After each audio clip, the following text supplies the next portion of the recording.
Na verdade, essa é a última terça do ano, né? Próxima oportunidade, quem sabe a gente vai estar já em 2022. Então, eu quero agradecer a Deus desde já por este ano, pela oportunidade que o pastor Osmari está me dando de mais uma vez estar aqui. Amém. Ministrando a palavra. Deus abençoe a todos os obreiros também. Graças a Deus, eu me sinto muito feliz, me sinto em casa aqui. Já se tornou um lugar dentro do meu coração. Tenho cada um de vocês dentro do meu coração. Que Deus abençoe a cada um, viu?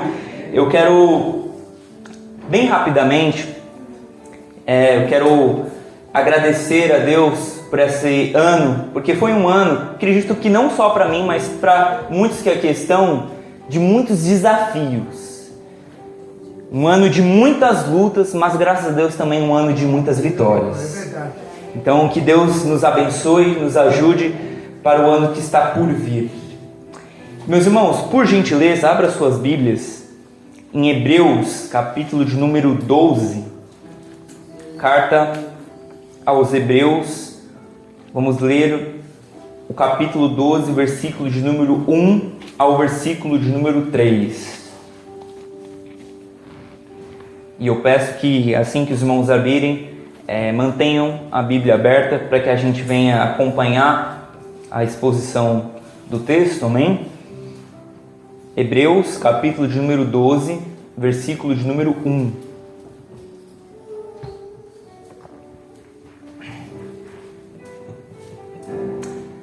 Quem achou, diga amém. Amém. Amém. Então acompanhe a leitura.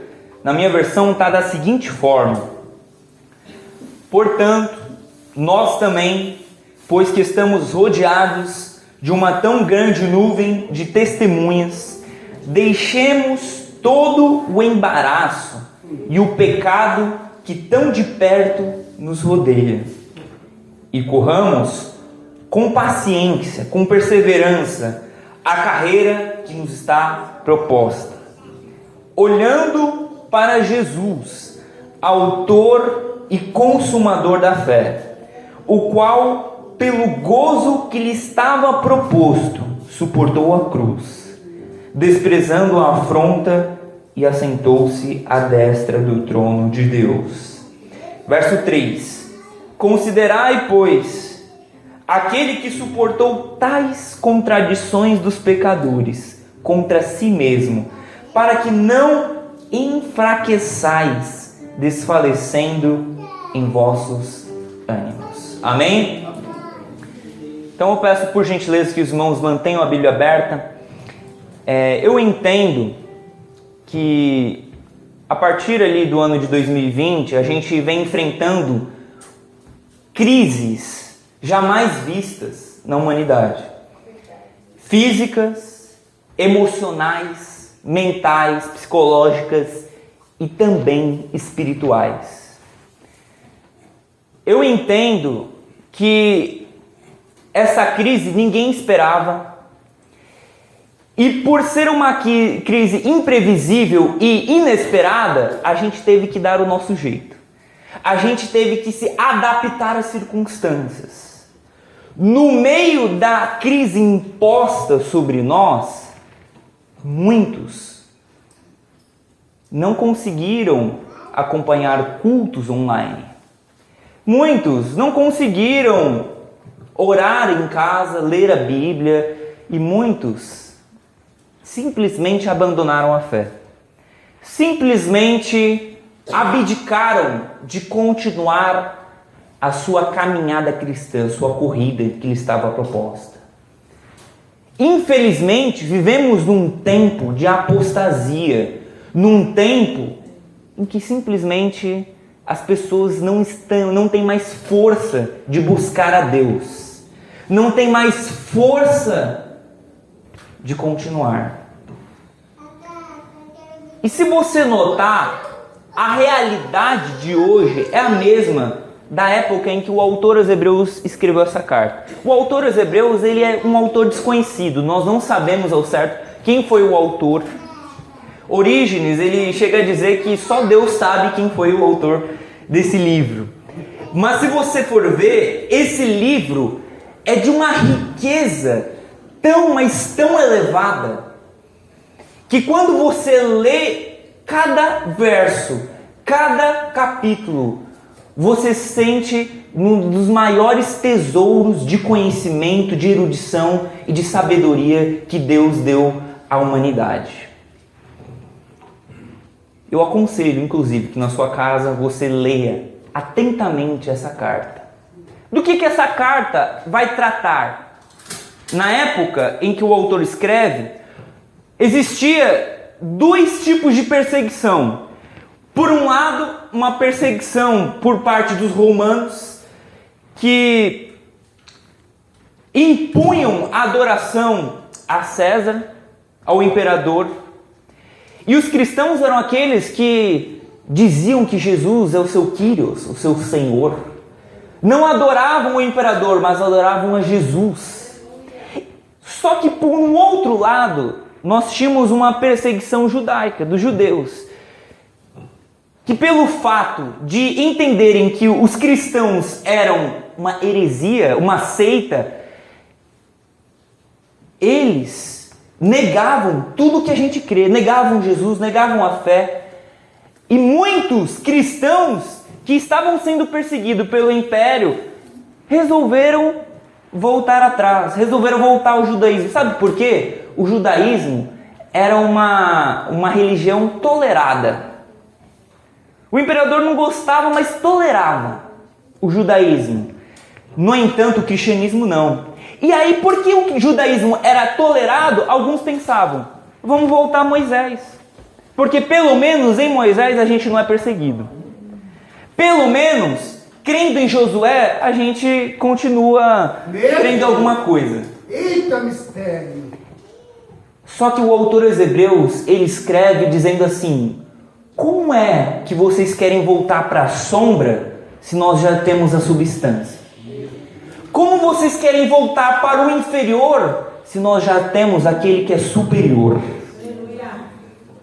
A grande mensagem da carta aos Hebreus é: Cristo é melhor.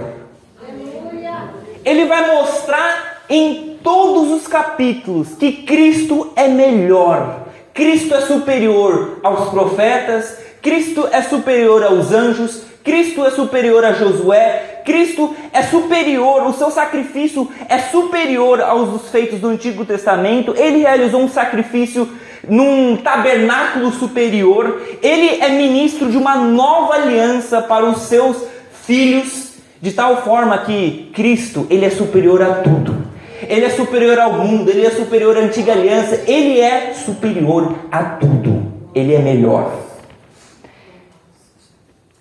De tal forma que vale a pena continuar servindo a Jesus. Amém. Ainda que por meio dessa fé a gente seja perseguido. Ainda que por meio dessa fé a gente perca algumas coisas dessa vida. Vale a pena continuar. De tal forma que quando chega capítulo 11, a gente tem aquilo que nós conhecemos entre nós como a galeria dos heróis da fé. O autor aos Hebreus, ele percebendo que a igreja sofrendo tanta perseguição, ele entendia que precisava dar uma palavra de motivação e de inspiração. E ele começa a descrever grandes homens de Deus que fizeram tantas coisas, que por meio da fé realizaram coisas maravilhosíssimas por meio da fé. Ele vai citar Abraão, Noé, Davi. Ele vai citar vários homens de Deus que venceram ao fio da espada, que por meio da fé derrubaram muralhas, que por meio da fé foram cerrados ao meio, queimados, muitas coisas. E aí quando chega no capítulo de número 12, qual nós lemos, ele começa da seguinte forma, capítulo 12, versículo 1. Mantenha a Bíblia aberta e olha só qual é as 3 primeiras frases. O que ele diz aí? Portanto, nós também. Diga assim comigo para a gente fixar. Portanto, nós também. Ele começa o capítulo 12 já dizendo, olha, eles lá atrás foram grandes homens que fizeram muitas coisas por meio da fé. Mas quem é chamado para vencer por meio da fé não foram apenas eles. Você também é chamado para vencer por meio da fé. Aleluia! Deus também deu uma carreira, um caminho, uma estrada pela qual você deve percorrer por meio da fé e nunca desanimar, nunca parar e jamais desistir. Você também pode correr a corrida da fé e se tornar um herói da fé. Aleluia! Meu Deus! Glória a Deus! Coisa linda! De tal forma que ele diz, você também. Não pense que isso ficou no passado, que isso deve ficar no museu, deve ficar como algo obsoleto, antiquado. Não. Nós, mais do que nunca, precisamos viver uma vida de fé. De tal forma que aí ele continua, pois que estamos rodeados de uma tão grande nuvem de testemunhas. Que testemunhas são essas? São aqueles que ele citou no capítulo 11. Todos aqueles que venceram por meio da fé são testemunhas de que podemos vencer por meio da fé, de que devemos continuar. Coisa linda! Aleluia! Eu não entendi desse jeito. E agora, ele vai trazer uma imagem que eu gosto muito, que é a imagem de uma corrida. Quem aqui é ligado ao esporte, eu já fiz praticamente de tudo na área do esporte. Natação, futebol, futsal, vôlei, handebol, fiz de tudo. Eu amo esporte, tá no sangue, né, pai? Meu pai também fez de tudo. De tal forma que eu gosto muito da analogia que o autor dos Hebreus ele vai fazer aqui. Ele vai pegar que na antiga Grécia tinha os estádios e tinha as corridas. E ele pega a imagem de um corredor e transporta essa analogia, essa imagem para a corrida da fé. De tal forma que ele diz assim, olha, a gente também tem uma corrida. Embora eles corram por uma coroa, por um prêmio corruptível, nós corremos para um prêmio incorruptível. Aleluia! Se eles correm por algo que é perecível, nós corremos por algo que é imperecível, inestimável, de valor incalculável. O nosso prêmio é superior. De tal forma que, Brincadeira. embora ele traga essa imagem, é muito interessante observar que ele chega a dizer o seguinte: deixemos todo o embaraço e pecado. Duas coisas. E aqui eu quero chamar sua atenção para você entender uma coisa. Glória a Deus. Aleluia. Ele fala de duas coisas. Quantas coisas? Duas coisas. Embaraço e pecado. Pecado e embaraço. De tal forma que se ele fala de duas coisas, ele não está falando da mesma coisa, não são sinônimos. Embaraço não é pecado, é algo que pode nos atrapalhar, mas muitas vezes não é pecado. Pode vir a se tornar um pecado. Mas embaraço por si só é algo que nos atrapalha. Vou dar o exemplo da corrida para vocês aqui. Vamos imaginar uma corrida. Eu posso correr de calça jeans e de chinelo? Não. Eu posso, mas vai me atrapalhar. A gente pode até tentar, né? Mas vai te embaraçar, vai te atrapalhar. Tanto que os corredores da época, eles corriam nu. Eles não queriam nada para atrapalhar, eles achavam que a roupa era um peso. Tanto que vocês lerem outras versões, algumas versões vai estar tirando todo o peso. Porque eles consideravam como um peso, é mais uma coisa que o corpo tem que carregar.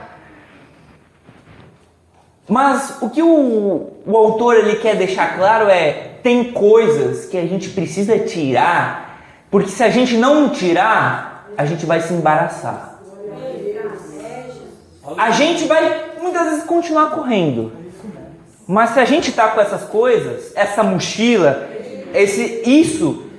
a gente vai cansar mais rápido. a gente não vai correr com tanta velocidade, com tanta aceleração. E se o nosso objetivo é continuar insistentemente, perseverantemente, a gente precisa tirar tudo que nos atrapalha. E aqui eu quero citar 2 tipos de embaraço. 2 coisas que aparentemente não são pecados, mas pode se tornar pecado e também pode nos embaraçar. E eu quero citar a primeira dizendo o seguinte: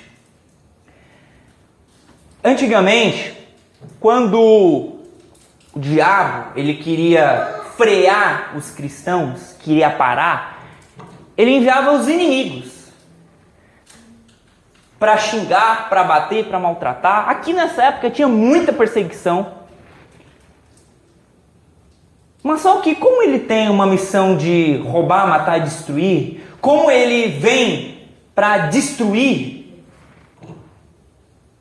ele percebeu que, embora os cristãos fossem perseguidos, maltratados, eles continuavam morrendo pela fé. Eles não paravam. Então, eu acredito que hoje, em grande escala, o diabo tem sim usado os inimigos, mas mais do que isso, ele tem utilizado os amigos. Ele tem utilizado pessoas que estão do seu lado e pode te embaraçar. Amigos, relacionamentos amorosos. É forte. Coisas que estão aí para te embaraçar e quando você vai ver, você parou de caminhar. É verdade. É isso mesmo. Amigos. Você quer ver uma coisa que interessante? Eu poderia citar, mas eu quero que todos nós leiamos juntos esse texto. Por gentileza, abra em Provérbios, capítulo de número 13, versículo de número 20. Palavra de Salomão, Provérbios, capítulo de número 13, versículo de número 20. Aprender de manso e humilde coração.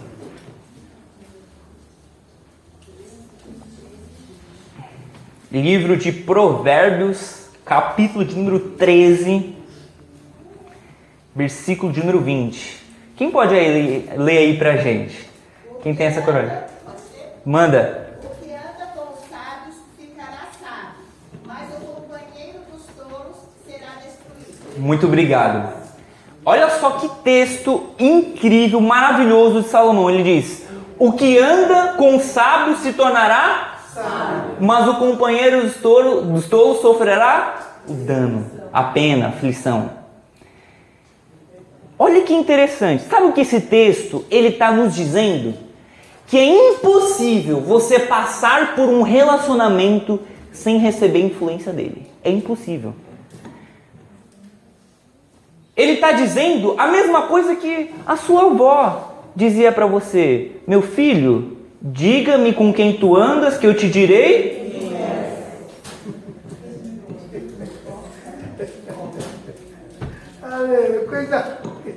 Diga-me com quem tu andas que eu te direi quem tu és. Ou seja, Salomão está dizendo assim: olha, se você começar a andar com um sábio, o que vai acontecer com você? Você vai se tornar mais sábio. Agora, se você só tem amigo tolo, o que vai acontecer com você? Você vai se tornar um tolinho. E o tolo sofre o dano. É forte. É verdade, faz sentido. Ele está dizendo a mesma coisa que a psicologia social e a sociologia diriam, que nós somos produto do meio. Então, o meio em qual você está inserido determinará, na maioria dos casos, quem você é. Qual o meio no qual nós vivemos? Quem são os nossos amigos? Quem são os nossos parceiros de jornada? Quem são aqueles que nós compartilhamos nossos sentimentos, nossas emoções, projetamos o nosso futuro, compartilhamos segredos? Quem são aqueles que nós fazemos história? Será que o tipo de amizade, de relacionamento que nós desenvolvemos são de pessoas que nos elevam mais para perto de Deus, que nos faz crescer espiritualmente, ou são pessoas que têm se tornado grandes embaraços, que tem atrapalhado, que tem feito com que nós deixemos de ir para a igreja, deixemos de buscar a Deus, que pequemos, que nos incentivam a mentir para os nossos pais, a mentir para as pessoas que nós mais amamos. Quem são aqueles que nós desenvolvemos relação? Tem um outro texto, você não precisa abrir esse, que eu acho que todos nós aqui conhecemos. Que eu acho que ele descreve muito bem o caminho de uma involução espiritual, que é Salmos capítulo 1. Todos nós aqui conhecemos, né? Ele diz: bem-aventurado é o varão que não anda segundo o conselho dos ímpios, nem se detém no caminho dos pecadores, e nem se assenta na roda dos escarnecedores. Se você notar, tem uma escadinha aí nesse texto. Tem uma involução. O varão, o homem de Deus, é alguém que anda, é alguém que está ativo, ele é um corredor. Lembra que a gente leu? A gente tem uma carreira, uma corrida. Então o homem de Deus, ele está numa corrida, ele está andando. Mas se a gente se perguntar, o que acontece se você não cuida do seu parceiro de jornada?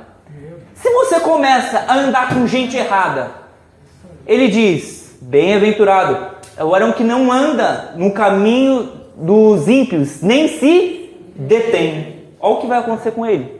Ele andava, agora ele se deteve. Parou de andar. Ele se detém no caminho dos pecadores. E pior, se ele andava, parou de andar, agora está parado, agora ele é sequestrado pela geografia. Agora ele se assenta na roda dos escarnecedores. Meu Deus do céu! É forte! Você percebeu o caminho? Sabe por que a vida de muita gente não anda mais? Presta atenção nos seus amigos.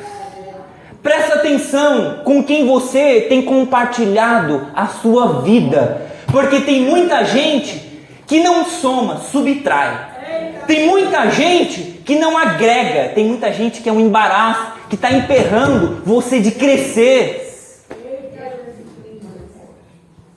Presta atenção. Porque você pode ser muito feliz. O autor do Salmo 1, ele está dizendo: olha, você será feliz se você cuidar das suas relações. Bem-aventurado, feliz é o homem que não anda segundo o conselho dos ímpios, nem se detém no caminho dos pecadores e nem se assenta na roda dos escarnecedores. De tal forma que, é claro, tem muita gente boa nesse mundo também. Só que digamos que as pessoas boas estão entrando no hall daquelas coisas raras. Daquelas coisas que, se você achar, você tem que agarrar. Porque você pode perder. Bons amigos existem.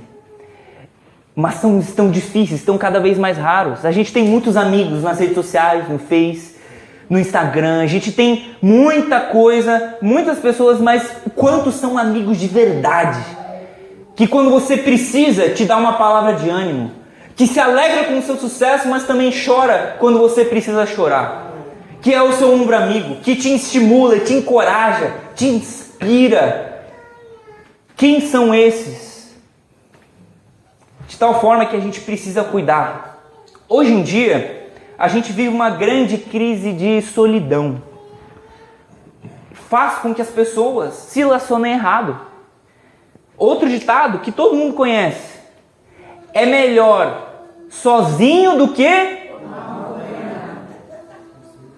Só que a solidão é tão grande hoje em dia, dói tanto. A pessoa se sente sozinha que ela muda o ditado. Ela diz: é melhor mal acompanhado do que só.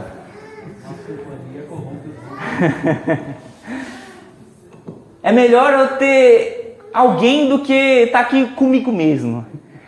A crise de inferioridade, complexo de inferioridade, baixa autoestima é tão grande que a pessoa, por não gostar-se do seu eu, ela se entrega a qualquer tu.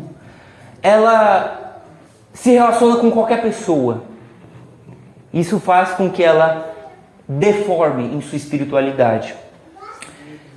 Mas vamos caminhar? Tem uma outra coisa que eu quero mencionar, que se a gente não prestar atenção, pode nos embaraçar, e pode vir também a se tornar um pecado.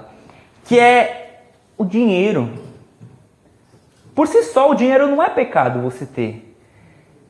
No entanto, a maneira como você ganha esse dinheiro, os fins para os quais você usa esse dinheiro, se a gente não tomar cuidado, o dinheiro ele vai tomando uma proporção dentro da gente que ele não deveria tomar. Ele é tão perigoso que Jesus, ele dá um nome a ele. Ele diz que ele é Mamon. Ele rivaliza com Deus. Não podeis adorar a Mamon, servir a dois senhores, pois há de agradar um e desagradar o outro. De tal forma que na vida de muita gente, o dinheiro tem se tornado um grande Deus. Tem se tornado um senhor e não um servo. O ditado popular já dizia que o dinheiro é um ótimo servo, mas um péssimo patrão. É muito bom você ter ele no bolso. O problema é você ter ele no seu coração. O problema é quando você, pelo dinheiro, por exemplo, começa a deixar de ir para a igreja. Pelo dinheiro, você não tem mais tempo de ler a Bíblia. Coisa que não dá, né? Eu tenho que ganhar dinheiro. Tenho que ir atrás do meu sucesso. Pelo dinheiro, você deixa de estar com a sua família. Deixa, porque você está ali, naquele alto fluxo, correndo, na corrida dos ratos, né? Naquela loucura e desenfreada pelo dinheiro. Sabe que hoje em dia, aquilo que mais vende hoje de livros é autoajuda e como ficar rico rápido. Todo mundo quer uma fórmula mágica, quer um atalho, quer isso, quer aquilo, para ganhar. E aí, o autor, o apóstolo Paulo, em 1 Timóteo, capítulo 6, ele vai dizer que o amor ao dinheiro é a raiz de todos os males. Aquela cobiça, aquela avareza, aquele anseio. De tal forma que eu quero deixar dois conselhos aqui em relação ao dinheiro. O primeiro, perca dinheiro para ganhar amigos. Porque hoje em dia, as pessoas perdem amigos para ganhar dinheiro. Por causa do amor ao dinheiro, não consegue abrir a mão, não consegue ser solidário, não consegue ofertar, não consegue dizimar, não consegue ajudar as pessoas. A pessoa gasta de uma forma tão desenfreada que ela já caiu o salário, já tem milhares de dívidas já feitas, já para pagar, porque a pessoa não consegue, gasta mais do que ganha.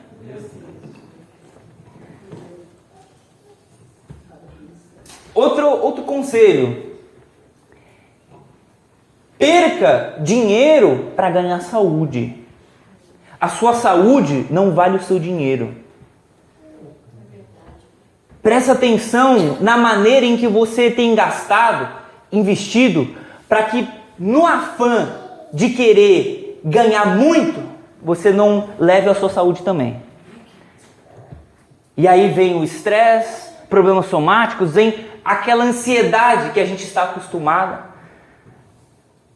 De tal forma que isso pode vir a se tornar grandes embaraços. Agora, ele não fala apenas de embaraço. Ele diz, deixemos todo embaraço e pecado. Não tem como. Eu acho que foi Charles Spurgeon que ele diz que não tem como você viver em pecado e orar. Ou a oração vai te afastar do pecado, ou o pecado vai te afastar da oração. Não tem como. De tal forma que o pecado é algo que está na nossa natureza. A gente tem uma inclinação, uma tendência para o mal, para o pecado. E ele diz, deixemos todo embaraço do pecado.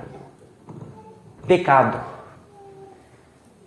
Aquilo que nos convida a muitos prazeres, aquilo que nos leva, nos tendencia a fazer o mal, a falar o mal, a querer o mal, a mentir, a enganar, a pensar, aquele autoendeusamento, narcisismo reinando hoje em dia, de tal forma que se a gente quer continuar na nossa vida de santidade, correndo, pecado tem que ser também algo que a gente deve renunciar.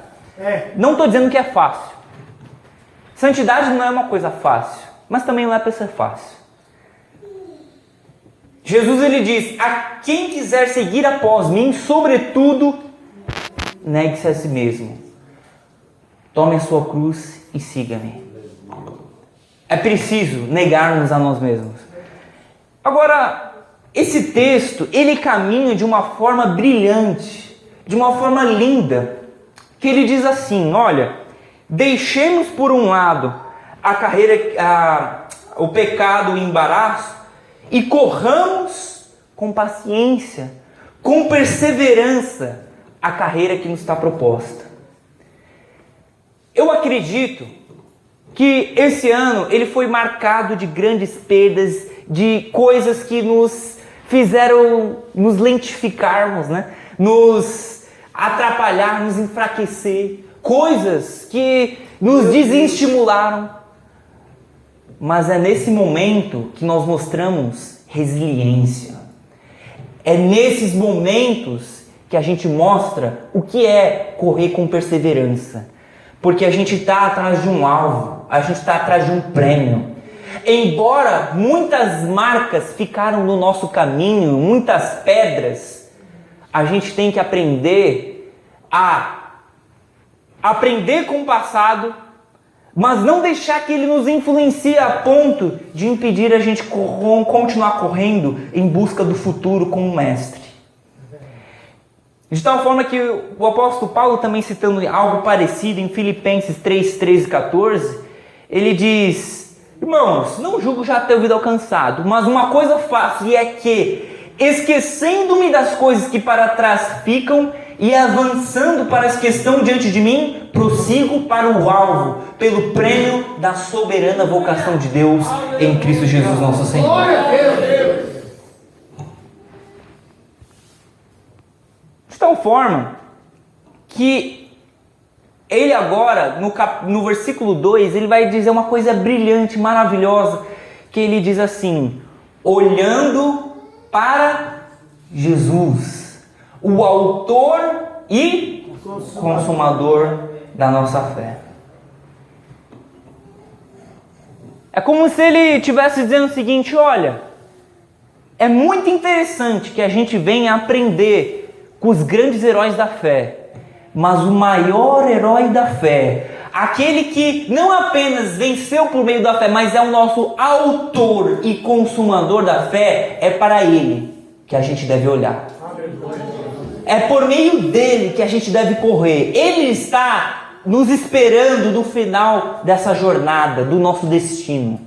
Ele também correu por meio da fé. Coisa linda. E aí ele começa a citar Jesus Aleluia. como um grande herói da fé. Ele diz assim, olha, olhando para Jesus, autor e consumador da fé, o qual, pelo gozo que lhe estava proposto, suportou a cruz e a afronta. E agora está sentado à direita de Deus, Pai. Aleluia. O que é interessante notar é que ele diz assim, o qual pelo gozo, alegria que lhe estava proposto. A pergunta é, qual que era a alegria que estava proposto para Jesus? Sabe qual que é a alegria?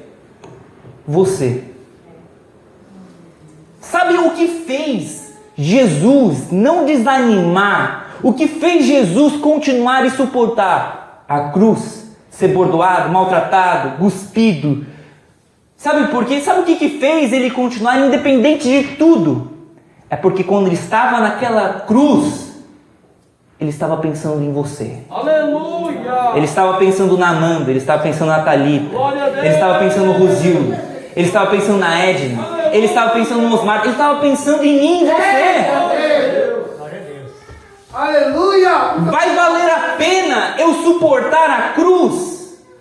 Porque quando eu suportar a cruz, eu vou conseguir a Lígia, eu vou conseguir salvar os meus filhos.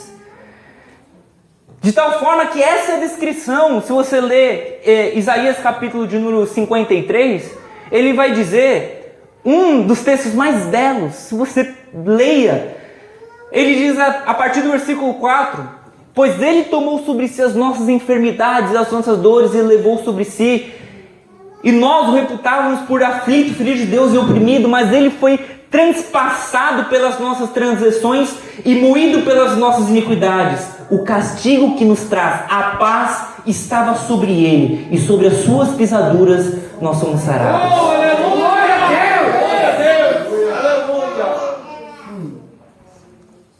Essa é a carreira da fé. Sabe o que faz você continuar? Quando você para pensar em quem é Jesus. Você vai analisar a vida, obra, morte, ressurreição do Mestre, de tal forma que quando você for saturado, quando você estiver cheio de quem Jesus é, você vai pensar, ele não desistiu de mim, eu não posso desistir do Mestre. Ele continuou por mim, eu vou continuar por meio da fé, olhando para ele. Glória a Deus! Glória a Deus! Um outro texto que também eu acho que se encaixa muito com esse texto, que eu acho belo, é 2 Coríntios, capítulo 5, versículo 14, o apóstolo Paulo ele diz assim, o amor de Cristo nos constrange, julgando nós assim, que se um morreu por todos, logo todos morreram. E ele morreu por todos, para que os que vivem, não vivam mais para si, mas para aquele que por eles morreu e ressuscitou.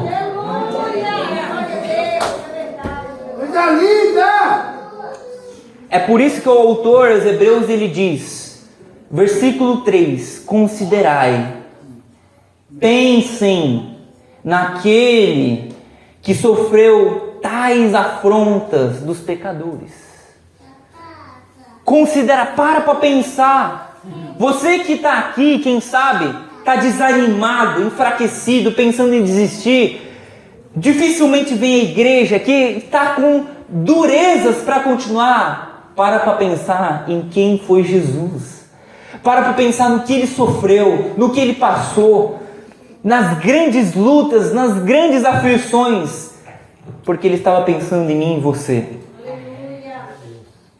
De tal forma que ele conquistou aquilo que ele queria, que era você, formar um povo que adora o nome dele, que serve a ele. Essa era a alegria dele. E a nossa alegria, o gozo que nos está proposto, é poder estar com ele.